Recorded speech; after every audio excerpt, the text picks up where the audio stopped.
My name is Lily, and I am 49 years old. I have been working as an office clerk at a nearby factory for many years. Until just recently, I lived with my husband Toby, my mother-in-law Kim, and our only daughter Ellie at my in-laws' house. My married life lasted for 28 years, which I think is quite a long time. However, just recently, I put an end to that married life. Yes, I got divorced. It's what they call a late-life divorce.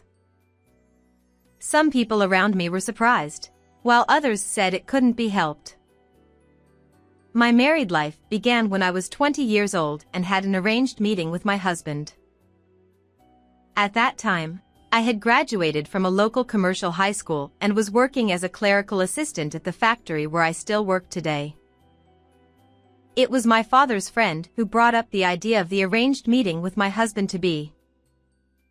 We have a son around your age in our family. Would you like to meet him?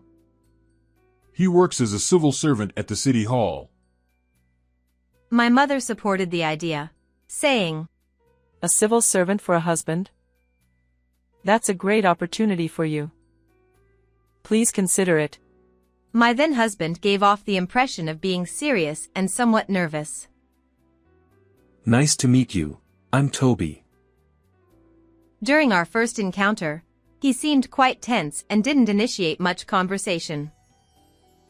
"What kind of work do you do at the city hall? And what are your hobbies?" He responded to my questions politely. "I work in the Citizen Services Division at the City Hall, mainly handling tasks like issuing resident certificates and working at the service counter. My hobby is fishing, and I often go to the river with my friends on weekends." It felt like I had become an interviewer. However, I thought that with someone as earnest as him, I could build a reassuring home. After the arranged meeting, it was my husband who proposed to start dating. During our courtship, he remained as serious and quiet as ever. However, gradually he began to talk a bit about his hobby of fishing, and I thought maybe he was slowly opening up to me. About a year after the arranged meeting, we got married.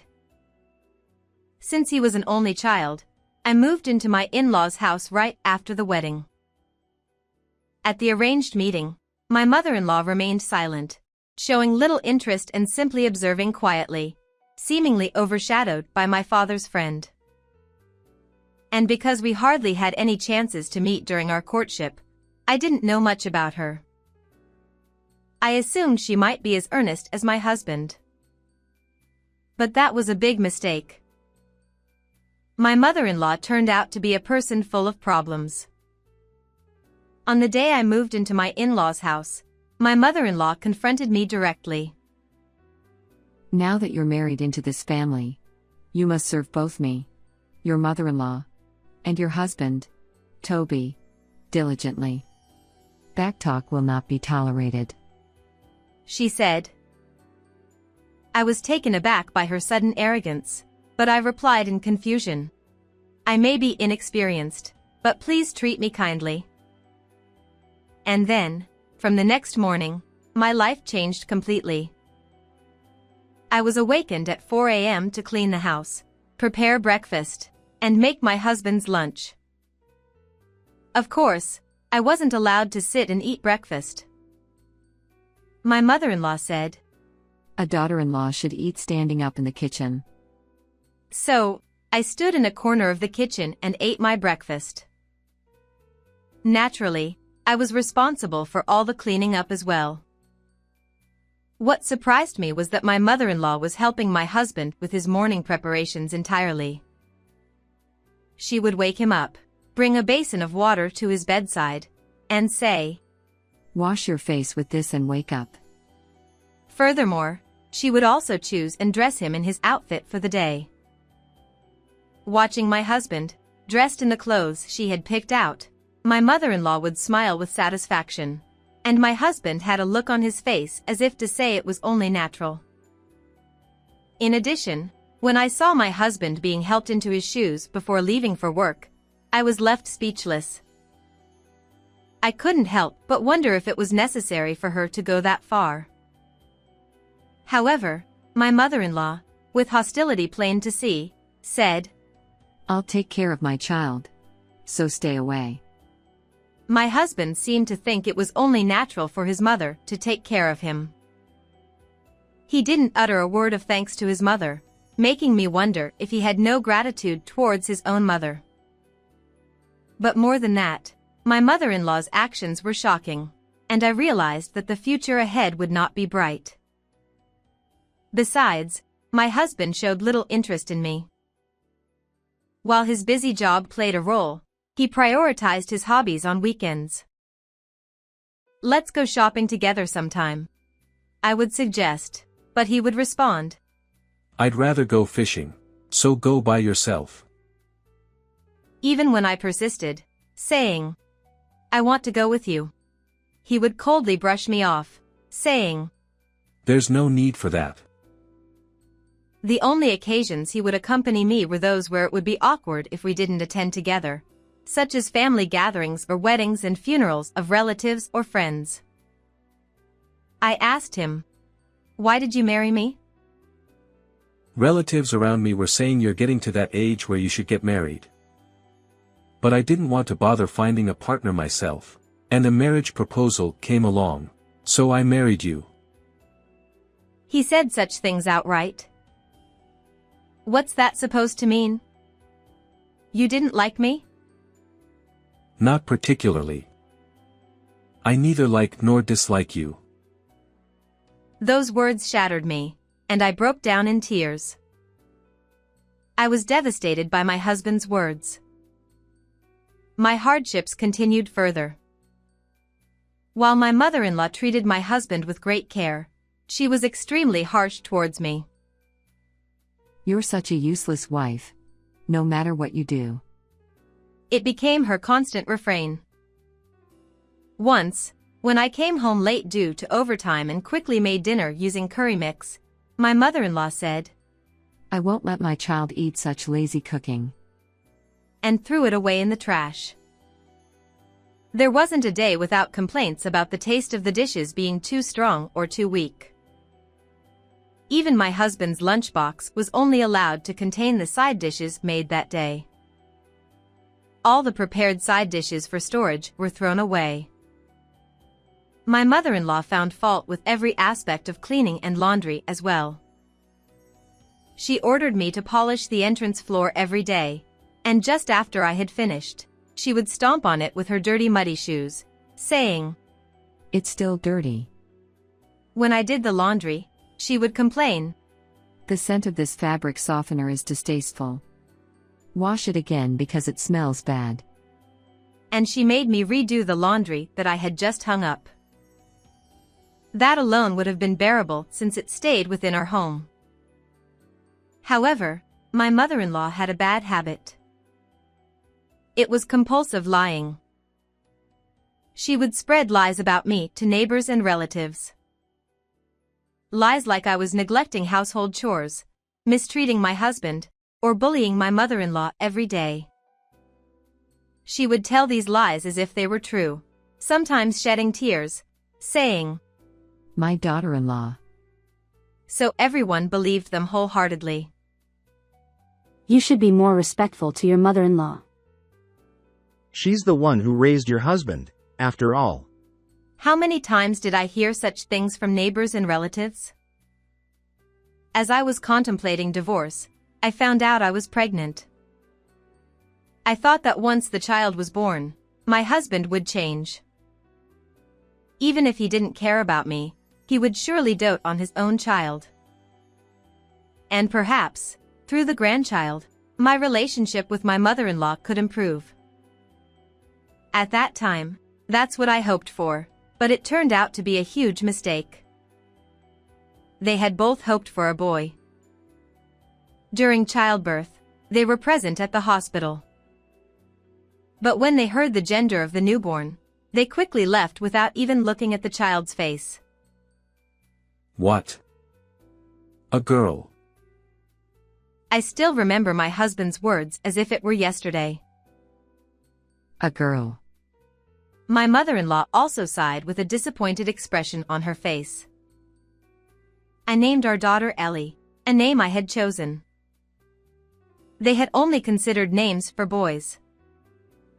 It seemed that my husband dreamed of going fishing with a son, and my mother-in-law wanted a grandson who resembled my husband. Therefore, neither my husband nor my mother-in-law paid any attention to my daughter. But at that time, I believed that as they spent time together, affection would grow, and they would come to cherish her. My husband did contribute to our daughter's education expenses and attended necessary events as a father. However, it was merely fulfilling the obligation of this is what parents should do due to societal expectations. While there was no abuse, there was a significant lack of emotional connection between parent and child. My mother-in-law was the same, and as our daughter grew, she also distanced herself from my husband and mother-in-law. I've thought about divorce many times, but despite being such a husband, he does fulfill the minimum duties as a father.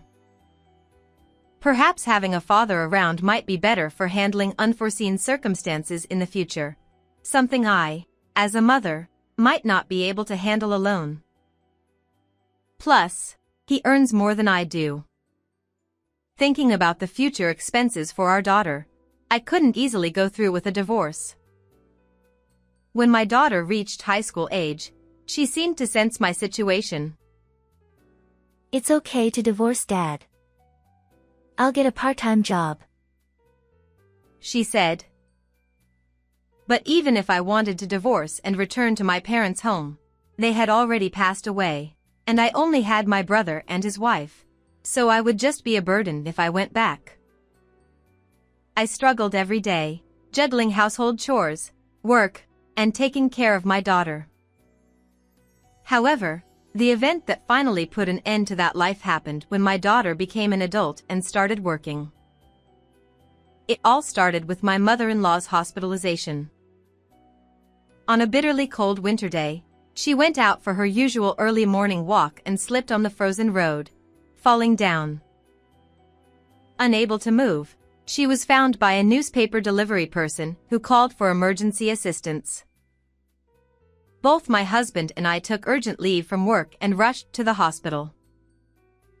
However, when the doctor informed us, Given her age, her bones and muscle strength are weakened. Even if she recovers, it's uncertain whether she'll regain full mobility. My husband, indifferent, simply responded with, Oh, I see. and then he said, Please discuss the rest with my wife. I was left to handle everything. My husband didn't even visit my mother-in-law at the hospital. On weekends, he continued to indulge in his hobby of fishing as usual. Every day after work, I would stop by her hospital room, bringing her laundry and taking care of her needs. However, my mother-in-law complained to the attending nurses. My daughter-in-law is really thoughtless and unhelpful. It's troubling. The nurses tried to reassure her. Having someone visit every day is wonderful. You have a good daughter-in-law. But my mother-in-law continued with her complaints. That woman only puts on a good face in front of others. She always bullied me. It was really tough. And she continued to spread lies. To make matters worse, she blamed me for my husband not coming to visit her. My mother-in-law berated me, saying, It's because you're filling his head with nonsense that my son isn't coming. You're truly a terrible daughter-in-law. Unable to admit that he was off fishing while neglecting his mother, I could only try to cover it up by saying, He's very busy. As the doctor predicted, my mother-in-law's broken bones were taking a long time to heal. With a severe flu epidemic spreading in the community, signs of the outbreak were beginning to show even within the hospital. Amidst this situation, my mother-in-law contracted the flu, causing a high fever. Even in such circumstances, my husband remained indifferent. How can you go fishing when your own mother is in danger?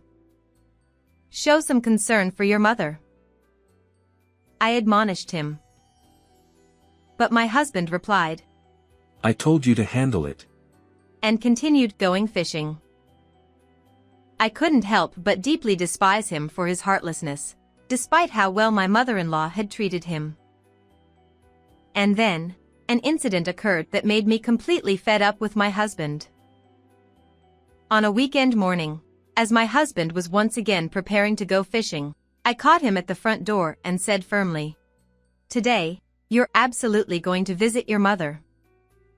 After all the care she has shown you, the least you can do is pay her a visit." But my husband looked truly disgusted and replied, That was her own choice.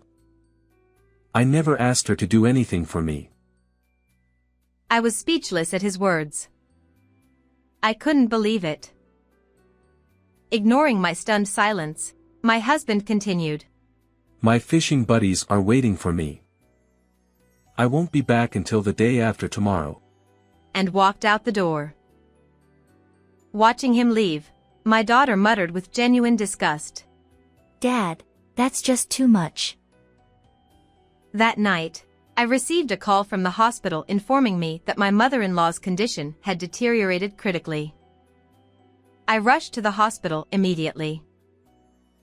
By the time I arrived, my mother-in-law had already been transferred to the intensive care unit and was wearing an oxygen mask. It seemed she had developed pneumonia as well. The doctor said, Tonight may be critical. Naturally, I tried contacting my husband right away, but he ignored my messages on WhatsApp, didn't pick up my calls, and didn't respond to my emails.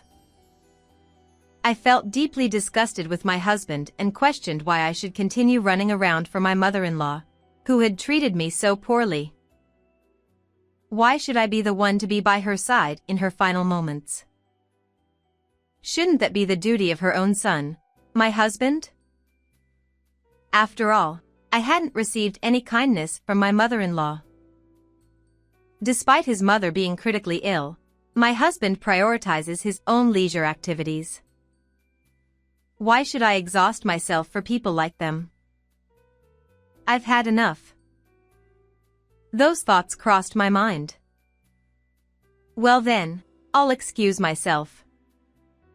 What? I left the office, leaving behind a bewildered doctor. It's better for my husband to be here than me, so I'll go home. With that, I quickly left the hospital. When I arrived home, my daughter, with a worried look on her face, was waiting for me. How did it go? She asked. Tonight might be critical, but I didn't want to take care of that person, so I came back. Hearing this, my daughter responded, I understand. So, what are you going to do now? I'm going to divorce your father. You're grown up now. That sounds good. If you divorce, I'll live on my own. I've been worried about you all this time. I see. Thank you. The next day, we left my in-law's house early in the morning. Though it might have been a bit uncomfortable, we decided to go back to our parents' house. When we explained the situation to my brother and his wife, they scolded us, asking why we hadn't told them earlier. A while later, my husband bombarded my phone with calls and WhatsApp messages, but I ignored them and contacted him a few days later. What the hell are you doing? Who knows? My mom's critically ill, and you just left, didn't you? Because of that, I had to rush back from my trip. Well, yeah. She's your mother, so it's only natural for you to take care of her. I told you to take care of her. I never said I would do it. Besides, considering how much she took care of you, wouldn't it be appropriate for you to repay that kindness a bit? With a rather harsh tone, I silenced my husband, but I pressed on. So, How is your mother? She's stabilized, but she's lost a lot of strength, and they say it's going to be difficult for her to move around like before. So, are you considering moving her to a care facility? That costs a lot of money. It's your job to take care of her. I don't care. Huh. My single response seemed to puzzle my husband. I said I don't care. I don't want to be married to someone who is indifferent when others are in trouble. And I have no intention of taking care of a deceitful mother-in-law like yours. So, are you saying you want a divorce? That's right. I'm divorcing you. Ellie agrees with me. Is she really going to abandon her grandmother and father? Huh? You two have been indifferent to Ellie all this time. You've hardly been involved with her, and now you're talking about abandonment? Don't be ridiculous. Toby fell silent again, but soon he spoke up. But you're just a clerk at a small-town factory, right? Won't you struggle financially if we divorce? This time, he mocked my profession and used financial matters as a shield. Oh, don't worry about that. I earn just as much as you do. That's a lie, isn't it? It's not a lie. How long do you think I've been working at that company? I'm already in a managerial position, and I'm going to be promoted to an executive role soon.